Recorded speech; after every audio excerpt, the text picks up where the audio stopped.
This week in Billionaires, Open Evidence, an AI-based search tool that helps doctors quickly get answers to complicated clinical questions, raised a $250 million funding round that doubled its valuation to $12 billion. The deal also more than doubled the net worth of its billionaire founder, Daniel Nadler, to $7.6 billion. Open Evidence has rapidly become one of the most successful startups in the healthcare industry, with some 740,000 physicians, about 45% of all doctors in the US, using the search engine to scan millions of peer-reviewed articles in top medical journals. After a second person was killed by federal agents in Minneapolis, some billionaires have started to speak out. OpenAI CEO Sam Altman said the agency's tactics were going too far in an internal Slack message to employees, but described Trump as a very strong leader. Apple CEO Tim Cook told his company's employees that he was heartbroken by the events in Minneapolis and called for de-escalation. In the next post, Melinda French Gates called the killings of Alex Preddy and Renee Good unconscionable. Welcome to Beyond the Billions. I'm Giacomo Tognini at Forbes, and joining me today is Simone Melvin, a reporter who started out covering lifestyle entrepreneurs, most recently has moved to the Billionaires beat. Simone, great to have you. And so what have you found most surprising or interesting so far about this shift in your reporting? I've been at Forbes for a couple years now, and so I've been surrounded by the billionaire entrepreneur angle, which is kind of the hallmark of Forbes. So covering billionaires was not necessarily surprising. I fact-checked a lot of stories for the magazine, but most of the entrepreneurs that I was personally writing about were people who were maybe close to being billionaires, or who had very successful startups that were kind of indicative of a cultural shift that represented where consumers were looking and that sort of things. Like up and coming people who are on the way to that status. Yeah, definitely. And these companies could be making a lot of money, but they weren't household names by any means. So talking about their stories is always really interesting. And I was a little intimidated going into exclusively the billionaire beat. Mostly because I think the name itself was a little intimidating, and one thing that I was apprehensive about before I started business reporting was how uncomfortable talking about numbers can sometimes make your subject, even though that they know they're going to be in a business publication. Sometimes they're a little nervous about it still. So, I mean, to your point, right, this beat is not all about, balance sheets and valuations. What do you think how sort of your unique experience in the cultural sphere, in covering entrepreneurs in retail, lifestyle, and all these other industries, how has that sort of impacted the way you're covering billionaires now? I have focused for a while on the way that the ultra-wealthy live, as well as covering billionaires who are not billionaires yet, but before entrepreneurs who are in the lifestyle space. So, something my old editor on the lifestyle team used to say is that at Forbes, we cover how people make their money, but on the lifestyle team, we cover how they spend it. And often more fun. Yeah. So numbers, when you're looking at things like how many Chanel purses someone has, or whether or not it's more expensive or less expensive to buy a thoroughbred horse, which it is more expensive as of this year. So things like this are fun because you see where and why the ultra-wealthy are spending their money in the way that they do. For example, whenever I was doing the story, which we call our annual CLUI report, which is the cost of living extremely well index, we found that one thing in certain regions that was more expensive than last year was a luxury concierge travel service. And that's because a lot of people, especially in the Middle East and Europe, are wanting to pay more because they think paying more means better service. They don't really care if the same service that they used last year is more expensive, because to the ultra wealthy in those areas, that sort of represents it's a better service now or something. That's not across the board. I think the ultra wealthy in Asia and North America are a little different, but these are trends that are still interesting to evaluate. One thing, though, the bottom line is that especially when you're covering billionaires and you're looking at their assets, and most of which are tied up in the companies that they founded or have inherited, things like the vineyard they own or the multiple tens of millions of dollars of houses that they have. Or their thoroughbred horses. Or the thoroughbred horses. Those are all crazy expensive, but they're just a drop in the bucket when it comes to their net worth. So it's still important and I think fun to sort of tally how much these people have. But even like one private jet is not going to make a huge difference in a billionaire's net worth. Sometimes the yachts. Yeah. In some cases. The super yachts, for sure. So you recently had a great story about Chip Wilson, founder of Lululemon, and his fortune, and he's a fascinating person in many ways, and obviously kind of at the intersection of what you've been covering and sort of your new beat. Tell us a bit more about him and sort of how you came to that story. Yeah. Chip Wilson is a very fascinating person. He's been very instrumental to the apparel culture, I should say, from the 1990s till now. I mean, arguably less so now, but he makes himself very relevant in at least the athleisure space still. So this was something that one of our editors, Louisa, brought up to me, and we have done stories on Chip Wilson before. Whenever he first was getting involved in one of the companies that he owns, and where most of his money is now, it's called Amer Sports, and this is a sporting goods company, and this owns several other more recognizable sporting goods companies like Wilson and Arc'teryx and Solomon. But so we had covered him in that sort of shift into what was next for him after Lululemon. But his most recent outburst, well, it was an outburst, but he's had many, right? He's had many, and that's kind of, and we can talk more about the way that his sort of hostility and involvement with Lululemon has grown and changed over the years. But most recently, there was a little bit of a stir, I should say, when I was writing the story most recently, because Lululemon had announced that they were going to kick out their CEO, Calvin McDonald, who's been there for several years now, since 2018. And he's been really instrumental in turning Lululemon into this juggernaut. On paper, the company is still doing very well. They've only increased in revenue for years and years. And since like a decade ago, their stock has gone up like 200%. But there have been a few things in the past couple years since Lululemon's peak that make it slightly unsurprising that Calvin McDonald is stepping down.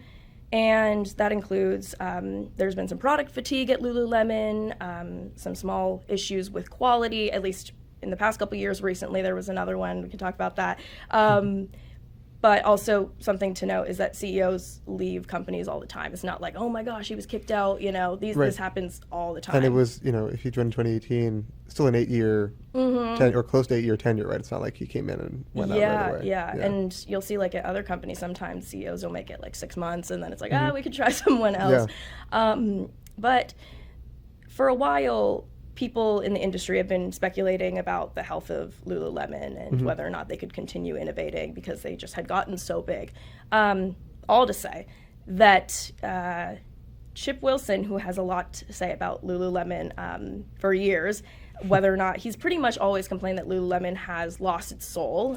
When did he leave Lululemon, right? He officially left in 2013. Okay. Well, he was completely, I should say, ousted from the company in 2013. As CEO of the company. As CEO, he left much earlier, but he was still very involved on the board until like 2012. Okay, got it. He still is the single largest majority shareholder at Lululemon, which is why he continues to be important to the brand, even though they would like to not think that.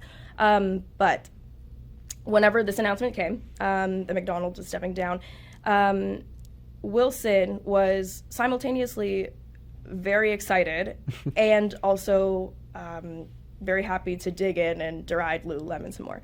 So in a self-released press release, he said effectively that I've been pestering the board for a long time about this, that McDonald has like driven this company into the ground, has caused all these problems, and this is kind of paraphrasing about what he was saying, and also not necessarily true, I would say. And that finally the board listened to him, and they're making like one good decision out of a myriad of poor decisions in his mind over the last decade. And but he continues to say that this is just step one. They have no real plan for filling up that role, a succession plan, and that it's only up to him. It's he's the best guy to figure out who the next CEO should be, and the future of the brand leadership was kind of what he was getting at, is that he wasn't making angling for himself to get back on. That's kind of, we're pretty far past that. But he really wants a say in who's going to be next. But he's had beef with the board for a very long time. And so that was the most recent inciting incident. And why we decided to look at that and why people were writing in general was that Lululemon's stock shot up like 11% the day after they released this announcement that McDonald would be stepping down. This also coincided with the fact that they had very strong Q3 earnings. And this was, right before the holiday season, right. So it wasn't even their big spike. So these were things that made people optimistic. They said, okay, Lululemon's had some, maybe some would say a little struggle to innovate, and now they're making big moves to make some changes, and also they're still doing really well. So then where we and where my editor had this idea was to evaluate what this meant for Wilson's fortune. He does own 8% of Lululemon, and that's a very big amount of his wealth. And his wealth did shoot up like $150 million. But what was more interesting was just what this all meant, because it's kind of one of the first times he's actually made a dent in these things he said. Right. Actually affecting or seemingly affecting what's going on at the company.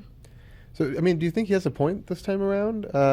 Considering the fact that he was saying McDonald was, a disaster, and then the stock did go up after, especially in the last few years, right? We've seen other competitors come up like Alo Yoga, like Vuori, that have done super well. What do you think of sort of his take on the situation and on Lululemon? Yeah, so I think to talk about Chip Wilson's point is to also reflect on how important Lululemon has been to the apparel industry. Flashing back a little bit, when you look at what the state of athleisure as we know it today was in the late 90s or early 90s, I should say, it was very much, it was an industry in which places like Nike and Adidas would take athletic wear made for men, and then they would sort of just like change it a little bit, the shrink it and pink it mentality. I've heard that associated with this a lot, but it's also associated with many things that are just made for men and then changed. That product is modified for women as opposed to creating products specifically made for women. So whenever you're looking at things like yoga pants or athletic wear in general, a lot of times those companies were creating and innovating not for women, but using the templates of men to create products in that way.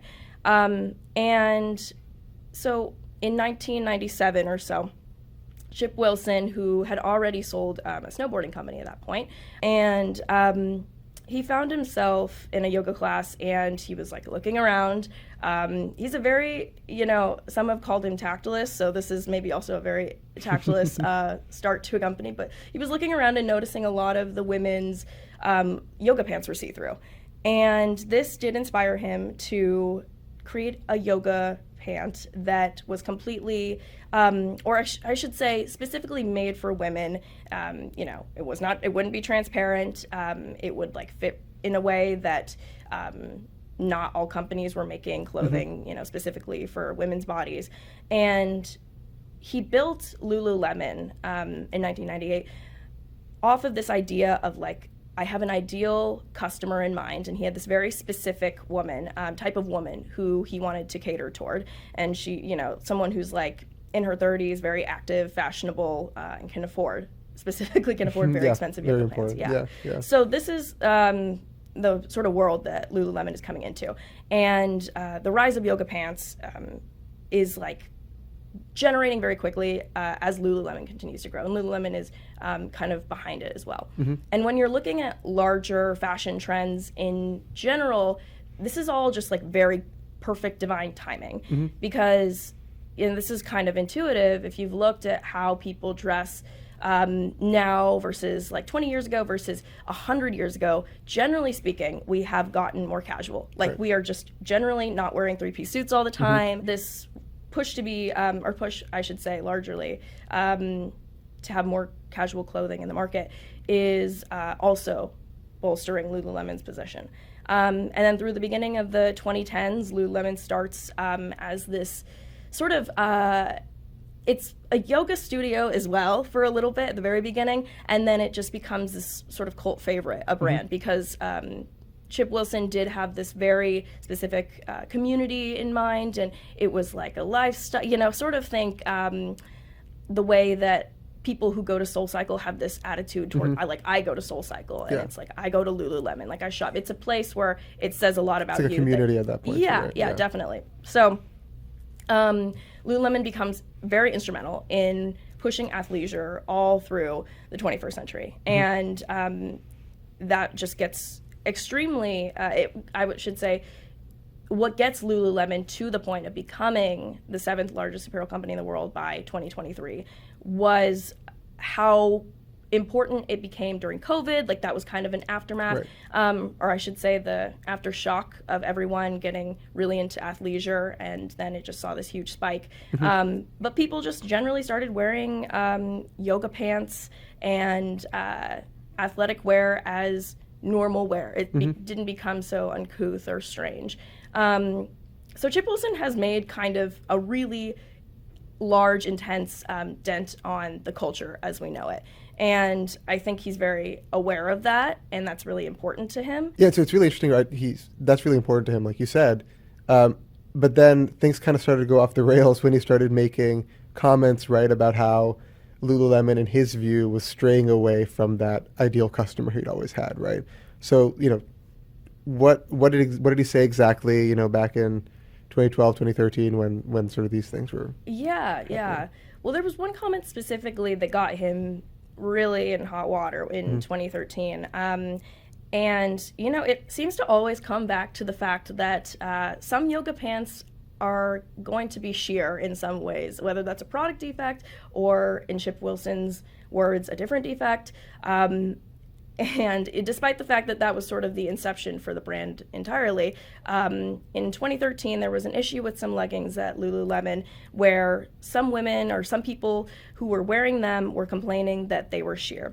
And before 2013, and in his tenure as CEO before that, he was a very divisive person for different reasons. I mean, I think most things that people find concerning, whether it's like if you could check off a lot of the things that are can often get people criticized, he's checked off a lot of them, I should say. But this comment specifically was very troubling to people because what he ended up saying was that, well, you know, these yoga pants are not made for everyone. It's like the people who are squeezing into them are causing the problem. And again, that's paraphrasing, but these comments led a lot of people to throw backlash at Lululemon, essentially saying that they were accusing them of not kind of supporting customers who were larger or plus-sized, or saying that this brand is only for thin women. And so a lot of people felt marginalized by that comment. And that led Chip Wilson to eventually like completely step down. And that was one of the main things that sort of plagued Lululemon for a little bit. And the association with yes, yeah. So they ended up recalling a lot of these products, and that has been less of an issue in the, I should say, several years after that. There were fewer concerns about sheer leggings.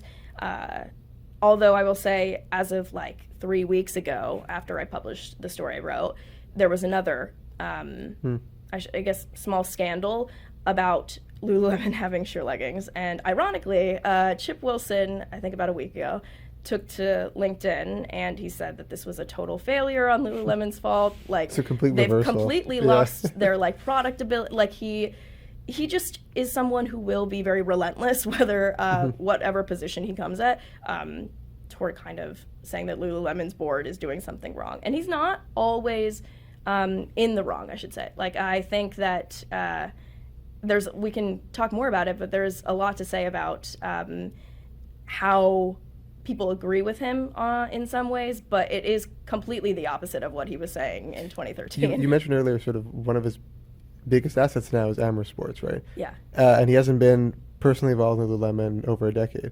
Why do you think he still cares so much about, beyond the financial imperative, right? Why do you think he cares so much about what the company's doing and is always so vocal about it, even now? Yeah. Well, something about Amer Sports is that it is where most of Chip Wilson's fortune is now. And that wasn't the case in 2023 when Lululemon stock was higher, their valuation. So that's a more was recent development. Yeah. So Amer Sports has always been pretty lucrative since the beginning. I mean, some people considered it a little bit of a dicey investment. He spent about $1 billion for when he first kind of started investing was about a 21% stake. Now it's a little less. But since Chip Wilson got involved in Amer Sports, he has taken that company public as of 2024, and it has done extremely well. It has just really skyrocketed, and about $3 billion of his net worth is tied up in Amer Sports, to about $2 billion at Lululemon. But the thing about Amer Sports is that it has been around for a very long time, and the brands under Amer, including Wilson, including Arc'teryx, Salomon. These are brands that have already, they have a brand identity already. There's not much more that Chip Wilson is doing to create, It's also not his bread and butter. Sporting, they do have, obviously, there's apparel involved in all of those brands, but it's a sporting goods company, like conglomerate. Yeah. And Chip Wilson has said multiple times that he loves apparel. Like, he loves working in that. He loves this idea of, like, building out his own vision. So kind of going back to what we were saying about how important Lululemon has become and to the way we understand clothing, Chip Wilson sees that as, like, so important. And I think constantly whether or not he's right about Lululemon, like, losing its soul, or Lululemon not having a place in customers' hearts the way it used to, I think, is very, this is kind of my interpretation, that is, like, an undeniably important thing to him, that he created something that has been fundamental to the culture. And his investment in Amer Sports has made him richer, I should say. But it hasn't really turned him into something or someone who has created something that everyone knows, that not only is a very powerful brand, but has and continues to shape the way that people consume for decades. And I can imagine that that's probably a big part of why Lululemon is still very important to him. So how is Lululemon actually keeping up with these competitors? Like, we mentioned Alo and Vuori. Obviously, there's a lot of other big apparel firms it's competing against. How is it actually holding up in that competition now? Yeah, well, at the end of the day, Lululemon is still the biggest. In the athleisure space. Yes, right. But there's so much success in this category that it's inevitable that you're going to get a bunch of smaller competitors. And those tons and hundreds of smaller competitors will make a dent together. Things like Vuori and Alo, they're not really competitors in the sense where they're not on the same level as Lululemon, but they are taking the same types of customers. But they are going for slightly different markets, at least superficially. So Vuori specifically started the brand as, we're sort of the Lululemon for men, but Lululemon is also very involved in men's apparel. And has expanded. Which is not something Chip Wilson was super into, obviously. But it's 25% of their revenue now, and they continue to do really well with that. And Alo is leaned really hard into finding influencers, and they also have, similar to the way Lululemon started with the studio, Alo has a series of gyms, and they're very exclusive, but sometimes something will go viral where it's an influencer that doing Pilates with Glenn Powell, and you're like, where are they? And it's like the Alo gym. So it's this this idea that, it's cool. There's kind of a streetwear aspect.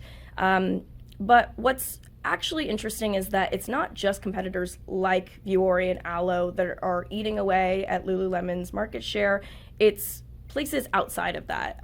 Customers are certainly still concerned about rising inflation, so looking for a Lululemon dupe is always something that people are, interested in. The Sheins of the world. Sure, yeah. But I think places like American Eagle's Aerie, which started more as an underwear brand, that is a division of apparel that has really succeeded in finding very much like cheaper alternatives to Lululemon for arguably the same quality or better, or slightly different, but comparable at the very least. And the majority of their revenue is not coming from technical apparel or outerwear or whatever, but they're finding Lululemon's customers, even though that they're not exactly the same company as Lululemon, or places like Skims, for instance. A lot of these companies that did not start out in the activewear department are adding activewear to their product lines.